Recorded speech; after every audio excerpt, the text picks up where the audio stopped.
Case D 506478, Cassandra and Seth Gutierrez. Counsel, your appearance and bar number. Seth Gutierrez, bar number 12974 for the defense. I am You're the an defendant. attorney, but you're representing yourself. That's correct, Your Honor. Mr. Kelleher's office here? 12974. Oh, they're coming in right now. There they are. Sorry. Yeah, 12974 hasn't been too long, I don't think. Okay. Mr. Kelleher, your bar number and appearance? Good morning, Your Honor. John Keller, bar number 6012, on behalf of Ms. Gutierrez, Your Honor, who is present. Okay, what I have on calendar is plaintiff's motion for an order to show cause, defendant's opposition counter motion. I think there's financial issues. Mom's motion? Yes, Your Honor, and Okay. the reason we did this a motion is because when we call down to your court, you like to do them by motion rather than just a straight order to show cause. That's what we confirmed. It's a very simple, very straightforward case, Your Honor. The defendant is an attorney himself. He entered into a divorce agreement with my client. In that divorce agreement, he promised to do a few things.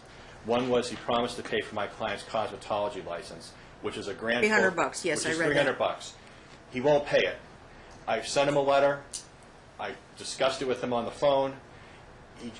I read it. He Right. claimed he offset it because he had to pay Yeah. $1,500 on repairs Right, for and her that's- car And it's very when simple, she Your Honor. estimated $1,200. And that's ridiculous, because it doesn't say anywhere in the decree that, based on some other clause in the decree, he wouldn't have to pay the amount. If that was what they had contemplated, that somehow he could unilaterally offset, it would say somewhere in the decree, well, if you pay $100 more over here, then somehow you get to deduct it. So it's a fallacious argument, Your Honor, and it's in contravention of the court's plain order. The second thing he didn't do, Your Honor, is there's a Lowe's credit card, which he agreed to pay. It's $6,500 now. It was like $6,300 and change. Well, back up a second. Was the license actually $125 and not $300? No, Your Honor, we had supplied you with all the information. All in, it's $300, or just shy of it's like $288.97. So, and I supplied all that information to the defendant before I filed. He's aware of it. Obviously, if it was $20 of a dispute, I wouldn't file a motion over $20, right?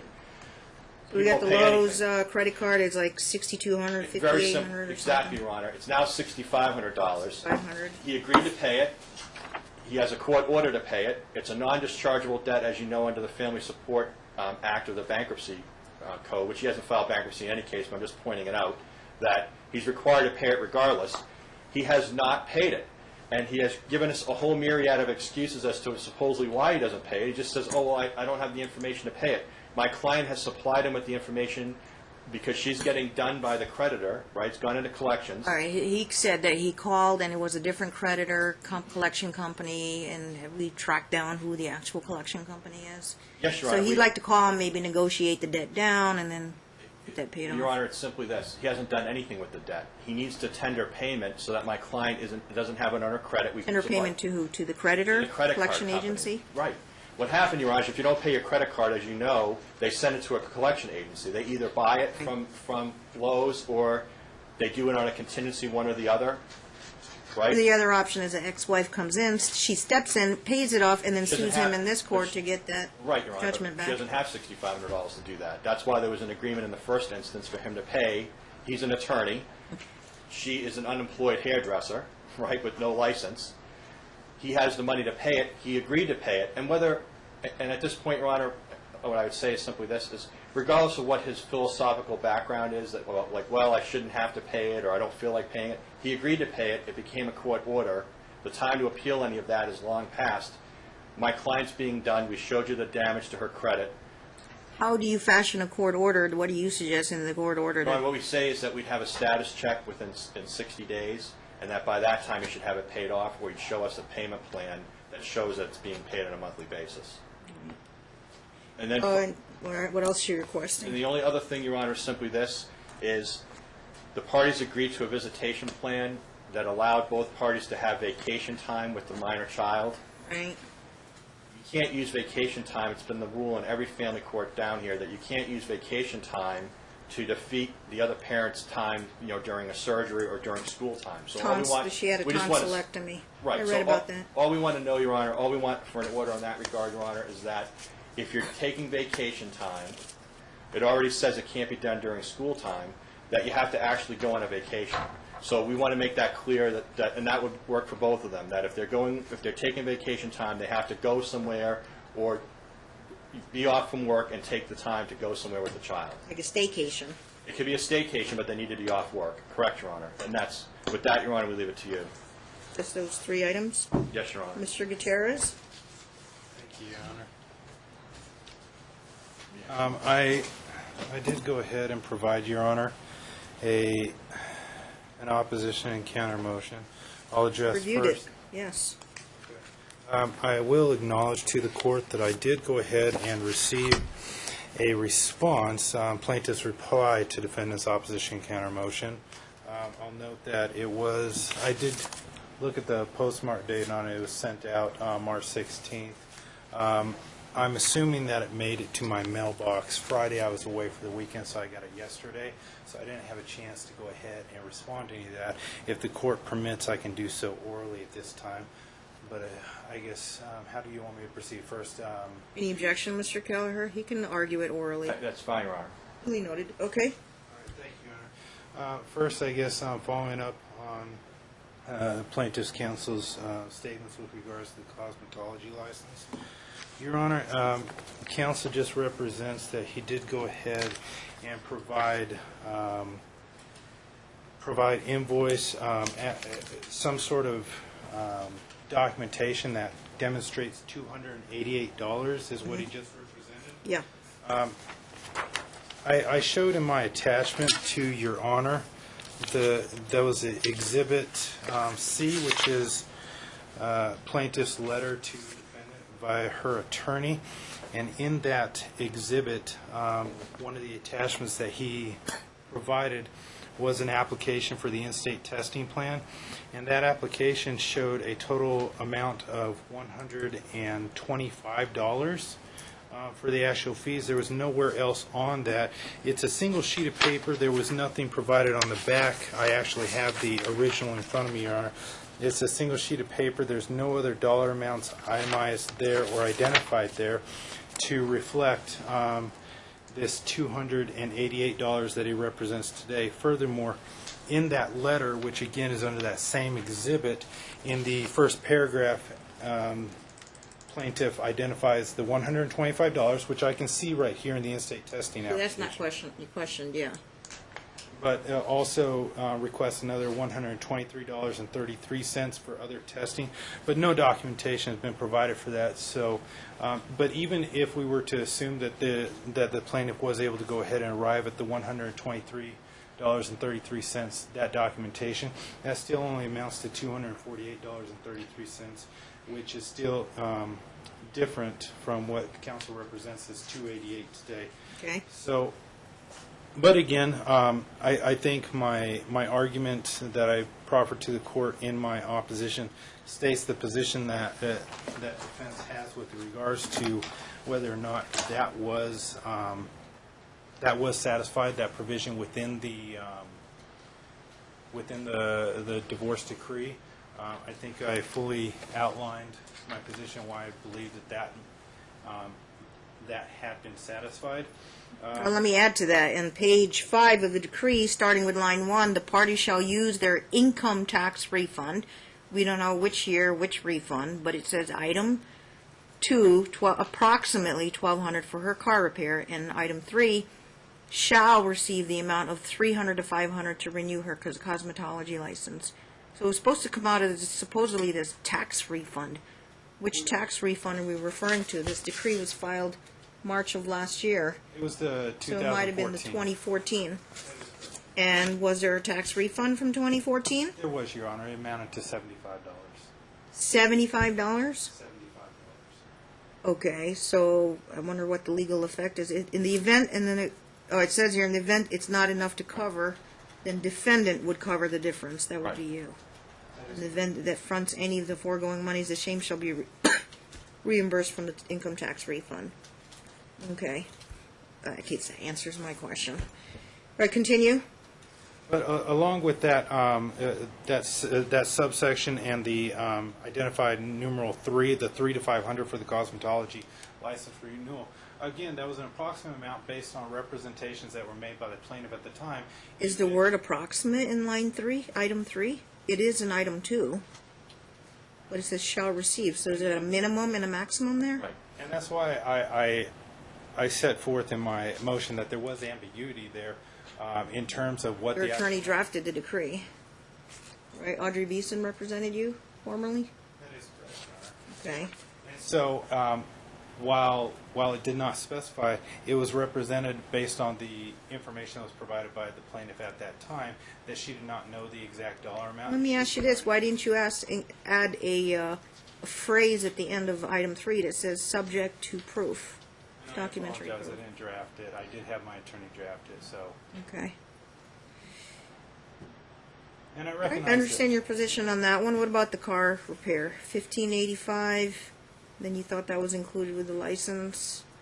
that- Is there that's like a correct, verbal Your Honor. agreement reduced to writing and part performance of that agreement? And I acknowledge to the court in my opposition that there is no written written agreement between the two that satisfied that condition. You guys exchange emails on that saying, or We did did she not. actually write an email objecting or protesting to your suggestion that, look, I paid you more for that car repair, and I think that should have included the cosmetology license. I guess that's your position. I acknowledge that there was no written, it was all verbal, Your Honor. Okay. Moving on to the vacation time, you're saying that's moot because you followed the order and returned the child to mom, despite what doctor's order saying after the tonsillectomy, it's best that the child remain with one parent at all times for her speedy recovery. Yeah, because we hadn't had a decision by the court and not wanting to go ahead and appear to be unreasonable and attempting to purposefully violate any form of the decree, I went ahead and I allowed the transition to take place. Is your concern that this situation may arise again, that you would like to have the option to use vacation days to keep the child on mom's time so that the child can recover from any future medical issues? That's precisely the future that I contemplate and what I'd like to have the court address here is, the vacation agreement, it really doesn't define and set in stone how it can be used. And I outlined in my opposition that Your main concern was the child's health and recovery. that is We may not need to get the vacation time. I think as a matter of common sense, if a doctor actually puts their foot down and say, look, it's got to stay with one parent at all times, I wouldn't have a problem with it with a parent then overriding that parent's time and saying, well, it's just a continuation of my time because of a medical emergency or a doctor or health expert saying this is what's got to be done and you have to act in the best interest of the child. It may not have anything to do with the vacation. understood. And I don't know, the word is called tacking. You can't tack vacation. So let's say I get Monday through Friday. I want to take your time and use it as vacation and take 2 days off of my 14 days, and then I'll have my extended time. And you can't take your vacation piecemeal. That's called tacking, and that's not permissible because it messes up everybody's schedules. And then conceivably, you can go like a whole month. The other parent can go a whole month without seeing the child by taking their weekends. We did have provisions worked in that precluded that exact situation from Well, then, happening. yeah, okay, well, that covers that. Maybe this is a moot point because you did ended up returning the child because mom insisted on complying with the order, I correct? believe it's moot as it pertains to. Let me ask you this, did that harm the child in any way as far as her recovery by bouncing between one household to the other? Fortunately, not that I'm aware of. Yeah. In the future, maybe I'd advise you if a doctor had protested and saying, no, that's not a good idea. The system just went off. No kidding. Sorry, our video went off. How'd that happen? I don't know. Something. He was thinking this morning what it was the conference thing for. No, it was not off. I'm sorry. Are we still It's been on? off. We're still Yeah, on? Okay, it's good. still on. Good. What was I saying? Oh, okay. If you get a letter from a doctor saying, or some kind of a confirmation, the doctor says, no, she's not to be moved from one household to the other, do what you need to do, I probably wouldn't have had a problem with that. Understood. An emergency situation. Okay. I appreciate the clarification for the future, Your Honor. Do you have other, what's the status on the Lowe's credit card? I think you made attempts to call? I did, Your Honor. I provided an affidavit of a witness to the phone call as well. Saying they're not handling the account, this National Enterprises or something? That is correct, Your Honor. Have you tracked down who's now handling the collection? I believe it's Synchrony, and I believe Synchrony. I informed of that in my response, in my opposition. So what's the plan with Synchrony? You gonna make a payment arrangement with them? I still can't speak to them until the plaintiff goes ahead and provides that authorization. They don't have authority to talk to you. No, Your Honor. Do you prepare a release for her to sign today, or authorization? No, I can go ahead and prepare a Okay. Just trying to help. If you need her to do that, something in writing, you can fax it over to them and deal with them directly. Thank you, Your Honor. Do you have any objection to Mr. Kelleher's suggestion to give you 60 days to wrap that up and have a status check back on this case? It's 58-15. I have no opposition to a 60-day status. It could be the time frame. I don't know if you're arguing financial hardship, that you might need additional time. I think they want 60 days just to make sure they actually do something on it and then give us, and have a plan in place, not pay it off in full. Okay. Now, if it dings mom's credit or affects her credit, that's not provided for in the decree. The only way to save your credit is to actually borrow from friends or family, step in, and then sue the other side to get a judgment, and then you can do a writ of execution on their paycheck and collect that money that way. Follow me on that, Mr. Kelleher? But if it's going to affect her credit, if he goes into some type of payment plan to pay him $100 a month, that's going to be a while. Clear up her credit. There's Well, no I understand, protections Your in Honor. the We decree want- on that. but here's the bottom line. It's already damaged her credit. It's Probably. already in. Yeah. Well, no, Probably. it's not probably. I attached, I believe you attached. Probably her- is, yeah. Right. So Okay. at least she won't be done by getting relentless phone calls at her house at all hours of the day and Okay. night. So we want him on a payment plan or something. If you set it for 60 days and he shows me that prior to those 60 days that we have something in place, then we can vacate that hearing date and we don't have to come back. And we clear on this, the 5815.69 was the word approximates in there, but it says that debt was assigned to you. You hold her harmless, and that racks up late fees, penalty fees, additional fees, collection fees, attorney's fees. That's all 100% your responsibility, so we don't have any questions about that. It's approximately 65 to grows. 6,700, right? Oh, yeah, it's growing, and it continues to grow until it's paid off or negotiated down. And I guess my opposition to that would be, based on the points that I noted there, is that obviously the plaintiff is seeking that I be held in contempt, but if I am unable to go ahead and obtain Information. and reconcile that without her going ahead and doing the necessary things as well by providing the releases or making that available, then I believe that I should be held harmless for the delay and the increase in costs associated. Because you had no access to the account. That is correct. Well, post-divorce, the day the divorce decree was signed, if you had made efforts, because you were divorced March 19th, what's today? Just a little over a year ago, and say, okay, let me get going on this. I'll try and call them and negotiate this amount or pay it off. And she stonewalled you and just absolutely didn't respond, saying, I don't give you authorization, or she's not responding to you. I certainly could give that some weight and look at that. Maybe I'll defer on that, because the difference between the 58 and added expenses and penalties, the defendant is arguing that the plaintiff should bear some of that if she's not cooperating and giving Well, authorization. if I can just address, I think it's two different issues. His issue is not to be held in contempt. I already put in our original motion, because of his law career and because in general we don't like to be vindictive, Right. we're fine to have him held in contempt with the understanding that it will be completely expunged and held in abeyance to show that he does what the court has ordered.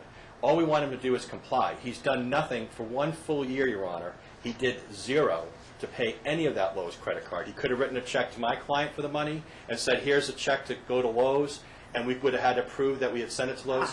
There's no reasonable time frame for him to complete that in Your the Honor, decree. it's always understood, Your Honor, it's always understood, and it's in the decree, that basically he was going to hold her harmless, both of them for the debts that they had on each other. Understood. It's on page 7, lines 3 to 8, which is a standard clause. He didn't hold her harmless. She's been harmed. He's taken no steps whatsoever. So if there's interest, that's a different issue. If there's any interest or additional charges, he owes that. That's consistent with Nevada law. It's consistent, obviously, if you take a credit card over and you make the minimum payments, you're going to pay a lot more than the principal amount that's listed in the decree. You're going to pay whatever it is plus the interest rate. For contempt purposes, normally you have to have the buzzwords in there: intentional, willful, deliberate Right. action or omission. If a court can add a term to give a deadline, because the deadline is Mom wouldn't want to be waiting forever to get this debt cleared out of her Right. name. What we're saying is simply this, Your Honor, is had he taken steps to just make the monthly payment, let's just say he made a monthly payment on Lowe's, then he wouldn't be in collections, and we wouldn't have sent him a letter and would not Totally have filed a understand. motion. Mom's saying Dad sat on it for a year and didn't do anything, and that you want a finding of willful and intentional and deliberate conduct. Court would say you must be clear when you're trying to find and hold somebody in contempt on willfulness, is that you must be clear about what their rights and obligations are under that Cunningham case and state that. So the court will add a provision to give him a drop-dead deadline to clear up the debt. Then if he does not meet the deadline, that would be willful, intentional, potentially finding, and is subject to either monetary sanctions and or incarceration. But I don't think on money issues we don't do incarceration. I think there's a recent Supreme Court case that just came down that frowns upon that. It would be money sanctions plus attorney's fees and costs for having to bring the matter back to court to collect on something that they were obligated to complete. Well, to be clear, Your Honor, we didn't ask for any incarceration or jail. No, you didn't. There's no mention of that. I just want to make that clear for the record. We weren't asking for 22010 has that language in Right. there. What we asked for is And I wouldn't do it whatever either. attorney's fees, and then also that he could expunge all of this if he just cooperated. That's all we want. And, Your Honor, just one last point. Yeah. His own agreement was he pay between $300 and $500. As a courtesy, You're it didn't- asking it for the didn't- minimum. Right, and I sent him the paperwork to show that she's really interested in getting this done. He didn't even tender the $128, whatever he says the amount is. He didn't tender any amount of money. His position is, I shouldn't have to pay anything. That's the position he's taken. There wasn't a deadline either for him to pay that, so you want me to add a deadline, I can add a deadline. We'd like to have We're it not that. reforming the contract, when, it's res judicata, but I'm not reforming it. Right, Your Honor. Well, what's always implied in every single contract, if there's no time given, is that it'd be a reasonable time. Right. Obviously, over a year to pay $300 when there's been demands made is unreasonable, and he clearly wasn't going to pay it anyway. His position is, I shouldn't have to pay it. So the reasonableness really doesn't come in. As to the Lowe's debt, we would say that it would be unreasonable to allow it to go into collections and not make any payments for a year. That's unreasonable on its face, but obviously it's up to the court, Your Honor. We're asking that it just be taken care of. So with that, we leave it to the court. And just briefly in response to that, Your Honor, Sure. I would note that in order for something to be, for the plaintiff to go ahead and make the reasonable argument, it's also reasonable to assume that the plaintiff should do everything that is necessary within their power to ensure that I have the ability to go ahead. So if she withholds invoices or statements and doesn't go ahead and provide those so that I can go ahead and meet those obligations, those debts, that should not be held against myself. And that goes both for the Lowe's credit card bill as well as the cosmetology license renewal. As I stated in my opposition and here in court, the first time that I ever received a copy of that invoice for the renewal of the cosmetology license was in fact when I received the correspondence from plaintiff's attorney, and then I immediately provided a response to him. So I do believe that I have made efforts to go ahead and communicate, although my communication was in opposition to what plaintiff's attorney felt at this time was due. I recognize that the court can go ahead and make that determination at this time.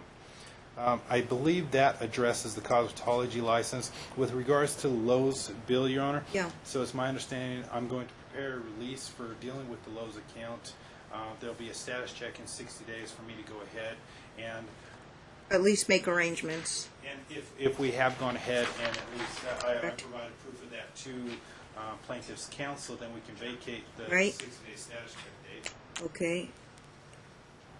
And I think so let me recap. These would be my findings and my rulings today. Number one, ready?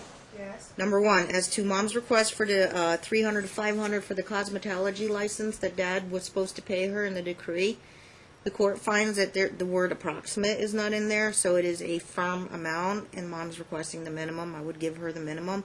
There's also missing language that says subject to proof or documentation. The agreement was he's going to pay her. He's going to pay her and pay her the minimum of $300. That sum is due and owing to her.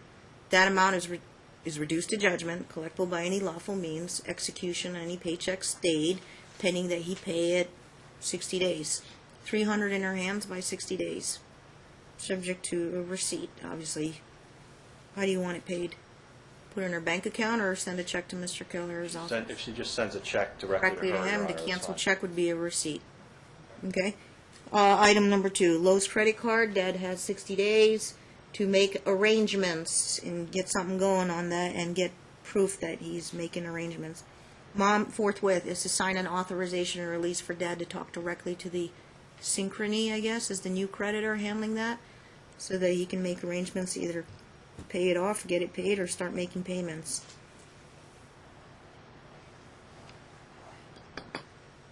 We'll monitor that. As far as vacation time, no tacking will be allowed, and any medical emergencies, concerns from either parents, always get a letter, a doctor, or pediatrician, surgeon, or somebody to write a letter why your timeshare might be affected because a child may have to do recovery in a single parent, one parent's home, but you need to have backup on that.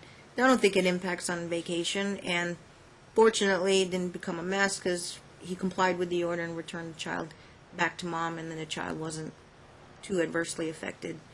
But parents should always be acting in the best interest of the child, not what, just because they have rights in the order that they want it that way. You know, invading my time. You have to you have to be flexible with that. So I'm not saying what either parent insisted upon. It's just a matter, it's a co-parenting problem, but it didn't affect the child. It's a medical emergency, get a doctor to write that. And I probably wouldn't have a problem with it. The vacation is, as stated in their, what do they have, a week, 2 weeks? And 1 week the first year, Your Honor, and then up to 2 weeks the next year. Okay. We just Then you wanted to take them say- in blocks. Right, we just wanted to say that you can take a staycation, but it needs to be exercised during a vacation of some sort, not, I want 2 days here and 3 days there to dispossess the other Or parent. I'm going to take a week, but I'm going to go to work and put her in daycare in my Exactly, time. right. I don't know, are you opposed to that language, sir? I am, well, just a couple clarifications first. We're each allowed 21 days per calendar year with the child. Okay, is it to be taken in blocks or 21 days straight? It doesn't say anything about taking in blocks. What it does indicate is that you cannot take more than 7 consecutive That's a vacation block. days. Oh, you can take no more than 7, well, In 2015, and no more than 9 consecutive in 2016. And the intention behind that was to ensure that the child was the not child's separated young. from one parent for any For more than a length of time week. longer than the 9 days. right, but you can't I'll take 2 out of that 7, I'll take 3 out of that 7, and then Right, save that's- that, and save that for next time. Okay. You have to So- take that minimum of the 7, I would suppose. Well, no, that's the issue, Your Honor, is that he wasn't taking You don't have to 7 days. use your whole 21. Right, you don't have to use the whole 21, Your Honor. The issue is simply this, is that, and unfortunately, these kinds of clauses can be misused, which is, I have 21 days of vacation time, I'm going to take More one than day 7. today, I'm going to take another day 2 weeks from now, Can't do that. and you're really not taking any vacation, you're just dispossessing the other You parent. know what it does? Then it motivates the other parent to take the minimum of the 7 days in 3 blocks. All we're asking that it just has to be taken, that you have to actually take some kind of vacation, that you're going to spend the time with the child, that you can't So just... you want to do a 4-day weekend, okay? Right. Do you have 17 days left, or do you have 14 days left? Because you only take 4 out of your 7-day block. I don't think it's written that way, but Right. Well, if it's a But you'd long be weekend, Your Honor, it'd be a motivated vacation, well, long weekends are already addressed, Your Honor, in the parenting plan. considering the child's age, I probably wouldn't have ordered something like that. I've just done 1 week block and then I 2 understand, week but that's- blocks. all we're just Yeah. asking for, Your Honor, is what's consistently done, which is that you can't use the vacation to dispossess the other parent. So all we say is that you had to actually be somewhere, either here at home, not working, or taking the child somewhere not working, not Makes just sense. taking... What? Yeah, it makes Yeah, sense. that's all we're asking for. Do you oppose that? I guess no, Your Honor. Vacations are what they're supposed to be, Right, vacations. right. We want to go to Disneyland, I'm going to go visit family, take a 4-day weekend, take a week off. That's what they're supposed to be for. So essentially... Staycations are fine, but you have to actually take time off and take vacation from your job. Right. Right. You could say, we'll make it really clear. It could be a staycation. Right. We're going to go down to the Strip, or we're going to stay at home and go to Red Rock. But I'm off work. But I'm off work. You can Right. put that language in there, no Okay. objection, we'll put that language in there. We'll leave it 21 days, not to exceed 7 days. Could change as she gets older, obviously. But, right, not to, it's because of their young age. All right, Mr. Keller, I'll put that language in there. As far as attorney's fees and costs, well, I think it's a co-parenting issues. The parents are stuck on how they perceive things. Can't deal with their perceptions, but we deal with reasonableness and common sense and what we normally do as standard procedure. I don't think either side took any frivolous positions in this matter. There's no other basis to award fees, and it had to be sorted out in court. Not too complicated, but I understand it costs Mom to hire an attorney, and Dad's an attorney and representing himself, but neither side took any frivolous positions, and the court simply just answered their questions. No finding of contempt on the cosmetology license, because there's no deadline for him to comply with that. But there is a deadline now, and he's got 60 days to pay off the $300, and he'll be done and complied with. Lowe's, we're going to deal with that, and no contempt because there's no deadline on that, but I'm setting a deadline to get things moving in 60 days. And then the authorization and release form. Contempt, I don't know if he wrote something in his pleading about financial hardship, having to pay off all this stuff and dealing with the stuff he owes her. Financial hardship could be a defense to contempt, but I'm not finding any contempt, so we're not even going down that route. And then vacation time's cleared up, and then each party would bear their own fees and costs. Your Honor, there's only one outstanding issue, and that's in the counter motion that defense provided with regards to the 30/30 rule Yeah, payment. that's given. I note for the court that in the plaintiff's opposition, they indicated that defendant failed to meet the procedural bar of providing an affidavit, but I would note to the court, and I'm citing NRS 53.045. Declaration. That a declaration can be used in lieu of a sworn affidavit. Correct. And, obviously to satisfy the court, in any ways, I did go ahead and prepare an affidavit if the court needs. Duly noted. Make it part of the record, put a cover sheet on, file it, and you can serve a copy to Mr. Keller right now. Okay. I accept declarations. Absolutely. That's provided for by statute. And so the one thing I did want to note is that these financial issues, and while obviously it may not be a matter for the court to decide at this time, but I did go ahead and represent a certain number of things in the declaration, since this is all financially motivated. I don't know if the court's willing to see plaintiff's position as being unreasonable when it comes to the disposition of satisfying those financial debts with regards to the tax return for the current fiscal year, or for 2015. In other words, you anticipated a $3,000 to $4,000 refund and ended up owing money, or you got a $75, or for this year? No, for this current year, I had proposed, in order to go ahead and, because these claims are all financially motivated, I spoke with my accountant. He informed me that if she had no income, which she's verified through her financial affidavit that she has absolutely no income outside Right. of the child support this Right. year, that she would receive no benefit for the child tax credit, that I would receive benefit for the $1,000 child tax credit, of which I would be willing to compensate her half of that, $500, in order to go ahead and... You follow, Mr. Kelleher? Yeah, it's ridiculous, Your Honor. Here's someone who you've given an enormous break to over the last hour. Wait a minute. Right? How would it be ridiculous if she's got If I money? may, Your Honor, first Go of all, ahead. because under IRS guidelines, which is federal law, she's entitled to tax deduction and credit, and even if she has income or no income, she still receives money for being the primary caregiver and the head of household. So no, we're not in agreement to give her any of the tax deduction or credit, and that also wasn't called for in their agreement. So If she filed taxes, she claimed the child that's correct, Your Honor. and got a benefit from it. I believe so, Your Honor. The exact amount I don't know, but the bottom line is she's entitled to it by IRS code. That's federal law, as you know. Plus receiving other benefits. Correct, Your Honor. And the bottom line is, well, I want to pay her apparently with her own money. It's She's primary, right? right. No, she's Okay. not, Your Honor. We have joint custody in this matter, and the way the divorce decree is outlined is that each party is entitled to go ahead and claim one of the two Right. minor children for tax purposes. Right. Well, I appreciate your offer, but if it's in the decree and the parents can't agree, Right. they'd have to voluntarily stipulate. And I acknowledge that, and I want Okay. to bring that matter Just to put the it court's out there. attention simply with regards to reasonableness.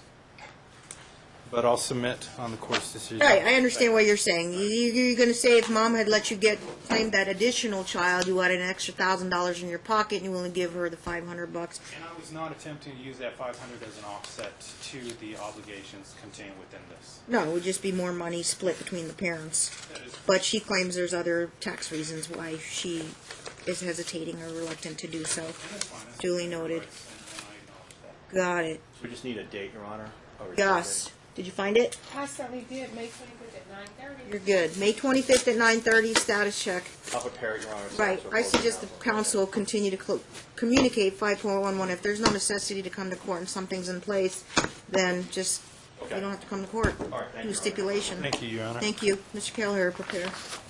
You want to sign off on the order, Mr. Gutierrez? You can. Yes. Approve it, the form and content. Very good. Next case, Jen? All red. Thank you.